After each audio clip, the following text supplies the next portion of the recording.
박강현 의원님, 광산구의회 유일하게 사선이시죠?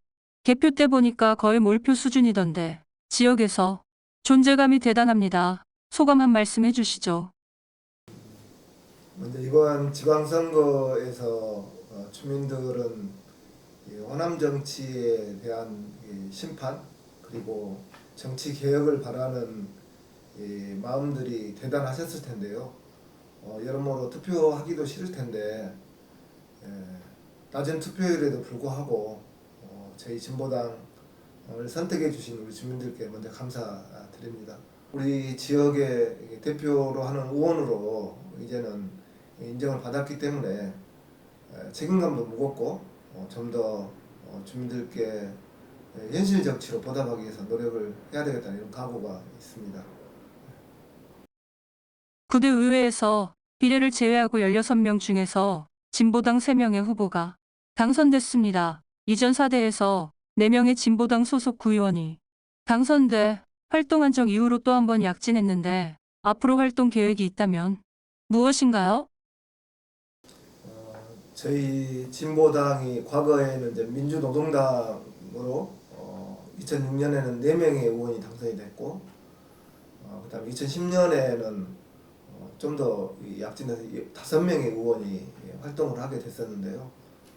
그 이후 통합진보당으로 더 크게 당이 커가면서 견제 세력으로 등장을 했었죠. 박근혜 정부 들어서서 저희 당이 강제 해산 당하고 정국몰이나 여론몰이로 해서 많이 힘들어졌던 부분이 있었습니다. 하지만 이번에 다시 진보당으로 3명의 의원이 당선이 되고 이후에 진보정당의 대표성을 띠고 활동하게 되는 큰 의미가 있다고 생각을 합니다. 그래서 그동안에 침체됐던 진보정당의 목소리가 광산구정에 반영될 수 있도록 3명 의원이 애써 노력을 할 것입니다. 저희 진보당의 가치가 추구하고 있는 부분이 노동자, 농민, 서민들, 특히 소외된 계층들에 대한 차별 없는 그런 우리 광산구가 될 수 있도록 조례나 또 행정을 집행하는 데 있어서 소홀함 없이 차별적이지 않게끔 진행할 수 있도록 애써 진보 정치를 실현시켜 보겠습니다. 다음 질문 드리겠습니다. 원내 교섭단체 구성 조례, 일명 의장 뽑기 방지 조례를 보류하며 회기를 마감하였는데 교섭단체 구성 조례 보류로 광산구의 정치 혁신도 보류되었다고 평가하셨는데 그 부분에 대해서 답변 주시죠. 이번 9대 의회는 그동안 8대 의회보다도 진보정당 의원들의 비중이 더 커진 만큼 민주당에서도 충분히 진보정당과 소통하고 원구성을 하고 특히 상임위원회 배정이나 의회의 중요 사항들을 협의해 올 것을 요청을 했습니다만 의장 단선거를 시작으로 아무런 논의 없이 의회가 아닌 제3의 장소에서 의장, 부의장, 상임위원장까지 모두 자체적으로 후보를 선출해서 들어오는 이런 과정은 참 의회 구성원으로서 있는 진보정당에 대한 무시, 또 진보정당을 선택한 우리 주민들을 무시하는 그런 행태나 다름없다라고 생각을 하고 있습니다. 저희들이 자리 몇 자리 차지하고자 하는 그런 욕심이 아닌 실체를 인정하고 또 거기에 맞는 비중에 맞게끔 배정하는 게 마땅하리라고 생각을 합니다. 참 안타깝고요. 그래서 그런 폐해를 막기 위해서 일방적인 원구성과 의회의 사업이 추진되는 것을 막고자 원내 교섭단체 구성에 관한 조례를 통해서 법적으로 보장된 장치 속에서 의회 전반에 관한 부분들을 서로 협의하고 소통하고 또 힘을 모아서 의회 본 기능인 집행부를 감시하고 또 견제하는 역할을 키워보고자 그 조례안을 발의했습니다만 민주당에서는 준비가 덜 됐다, 안 해본 아니기 때문에 생소하다라는 이유로 보류를 시켜버렸는데요. 그것은 민주적인 절차를 진행하고자 하는 저희들의 의견을 무시한 것도 있지만 광산구의 민주주의가 보류되지 않았냐라고 시민사회단체도 이야기하고 있고, 이대로 돼서는 안 된다. 어떻게 해서든지 대화 틀을 마련해서 의회가 상생할 수 있는 이 조례는 통과시켜야 된다라는 시민단체의 의견들이 많아서 향후에 이 부분은 관철시키기 위해서 더욱더 노력하는 그런 계기를 만들어낼 것입니다. 42만 광산구민의 대의기관인 구의회 의원으로 일각에서는 진보당이 너무 한쪽으로 쏠리고 있는 것은 아니냐는 시각도 있는데요.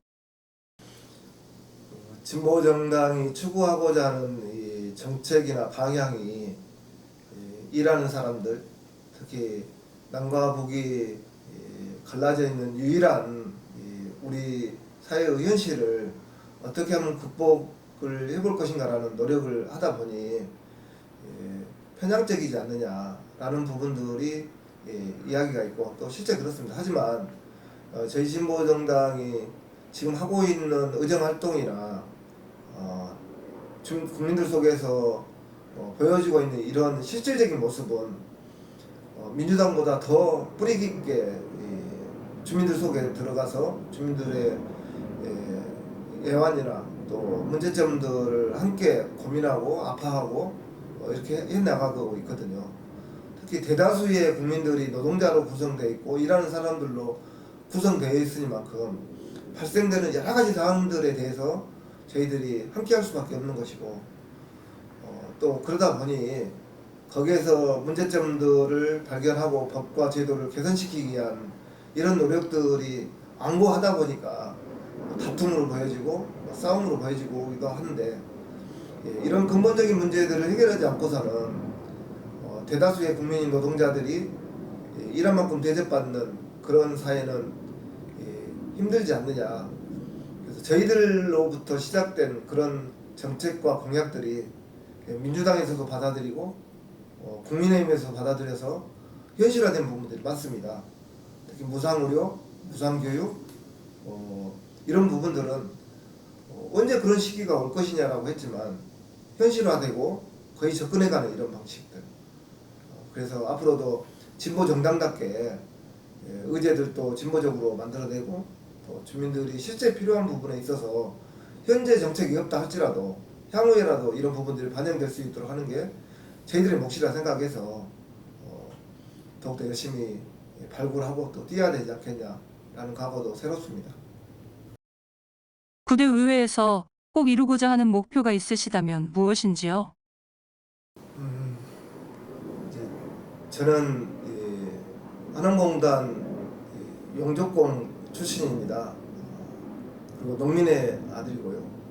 그러다 보니 의정활동 하는 데 있어서도 노동자 농민들이 꼭 필요한 부분들을 성취시키는 게 제 몫이다라고 이렇게 보고 있고, 의정활동은 또 그런 방향으로 해왔었습니다. 하지만 이루지 못하고 있는 부분들이 전국에서 다 받고 있는 농민수당을 우리 지역 농민들은 받고 있지 못한 부분, 그리고 비정규직 노동자들이나 노동의 고용 형태가 아주 많이 달라져서 발생되고 있는 이 비정규직 노동자들, 특히 플랫폼 노동자들이나 돌봄 서비스 노동자들이 마땅히 쉴만한 공간, 또 노동에 있어서 지쳤을 때에 상담할 수 있는 공간, 이런 부분들을 광산구청에 끊임없이 노력했지만 이런 부분들이 안 됐었거든요. 그래서 구대 때에는 이런 실제로 일하는 사람들이나 농민들이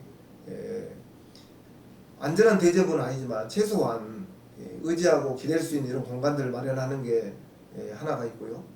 특히 전투기 소음 피해 소송으로 지금까지 피해 보상을 받아오고 했던 부분들이 이제는 그 성과가 법제화가 돼서 중앙정부에서 직접 책임지고 보상을 하고 있는데 이 형평성이 아주 모자란 부분이 많습니다.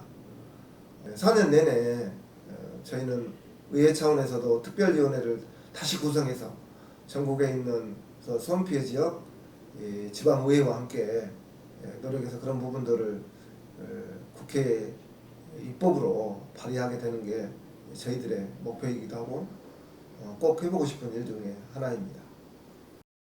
현재 경청하는 구청장실을 운영하고 있는데 그에 대한 위원님 의견이 있으시다면? 일단 주민들을 만난다는 것은 그 긍정적인 부분으로 보는데요. 그 만날 수 있는 그 주민들이 분명 한계가 있을 것이다. 각종 사회단체 활동을 하시는 분들이나 낮 시간에 시간적인 여유가 있으신 분들이라든가 이제 뭐 그 사람이 그 사람이다라고 하는 그런 이야기들도 많이 있어요. 그래서 그런 찾아가는 소통 행정을 추진할 때에는 토요일이나 아니면 야간이나 직접 공단 노동자들을 찾아간다든가 실제 그 주민들의 주체인 일반 주민들과 진솔한 대화를 나눠보는 것이 좋지 않겠냐 생각을 하고요.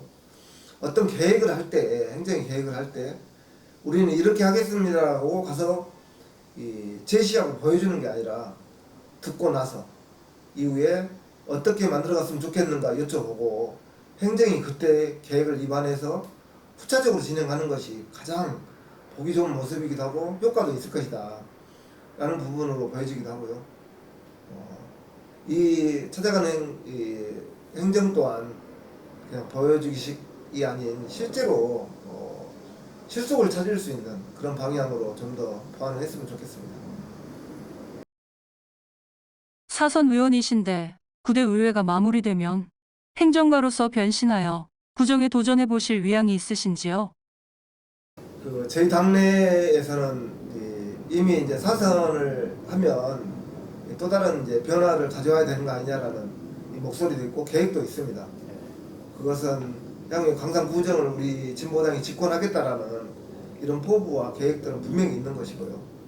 구청장 혼자 다 하는 게 아니고 시장 혼자 다 하는 것이 아니고 주변에 진보적인 관점과 생각들을 갖고 계신 분들 함께 하기 때문에 충분한 역량 발휘는 할 수 있다고 생각을 해서 큰 뜻은 가슴속 깊이 가지고 있습니다.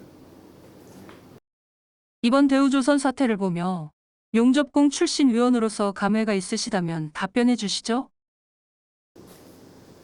우리 사회가 형평성이 있고 차별받지 않는 세상이 되려면 동일한 노동에 대한 동일임금이 반드시 적용이 돼야 됩니다.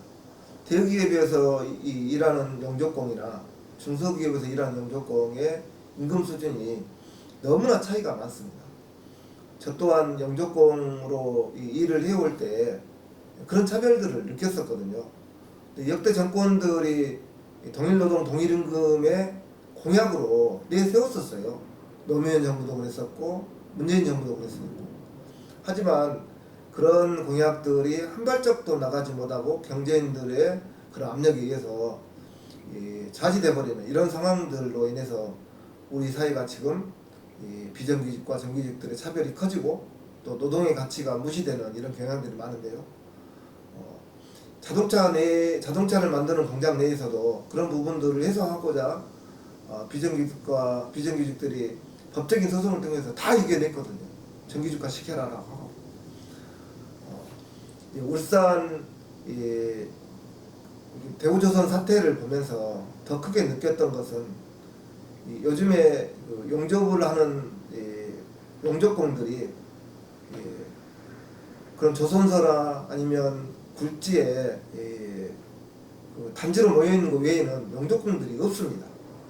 힘들고 어렵고 특히나 뜨겁고 하기 때문에 꺼려야 하는 직종 중에 하나인데 최저임금을 적용을 시켜서 꼭 생계를 유지할 만큼만 지급하는 이런 조건에서 과연 경쟁력이 있겠는가, 또 그들의 인권이나 생활의 삶을 어떻게 하겠는가를 절실히 느꼈고요. 이런 여름에 용접공들이 1시간 일을 하고 나면 속옷이 흥건히 젖을 정도의 땀이 나올 정도인데 참 가슴이 아팠고요. 누가 뭐래도 가장 시급한 것은 동일한 노동을 하는 사람들에 의한 동일임금을 적용하는 게 해결할 수 있는 방안의 유일한 방법이라고 생각을 합니다. 마지막으로 42만 구민들께 인사 말씀 부탁드립니다. 42만 광산 구민 여러분, 진보당 사선 의원 국광현입니다. 가장 경험이 많고 또 광산구 행정에 대한 이해력도 높고, 하지만 숫자가 적다는 이유로 소외되고 있는데요. 저희 진보당 의원들은 그런 거에 굴하지 않고 우리 주민들이 왜 진보정당을 선택을 했을까라는 선거 때 그 마음으로 늘 주민들만 바라보고 일할 수 있도록 하겠습니다. 특히 행정에 있어서 잘못된 점들은 잘못됐다고 분명히 이야기를 하고 주민들께 알려내고, 또한 거기에 대한 대안을 세워서 주민들이 어느 한 사람이라도 차별받지 않고 또 소외받지 않도록 할 것이고, 예산의 쓰임에 있어서도 허투루 쓰이지 않도록 잘 감시하고, 그 감시된 예산, 그리고 주민들이 애써 보내주신 그 세금이 주민들께 많은 부분이 들어갈 수 있도록 노력하는 것이 저희들의 역할이라고 생각을 합니다. 진보정당이 이제 막 진보정치의 대표성을 찾아간 만큼 실망시키지 않고 더욱더 분발해서 주민들과 함께 광산구가 진보정치로 무르익을 수 있도록 최선을 다해서 노력하겠습니다. 다시 한번 지지해주신 국민 여러분께 감사 인사 올리겠습니다. 고맙습니다. 감사합니다.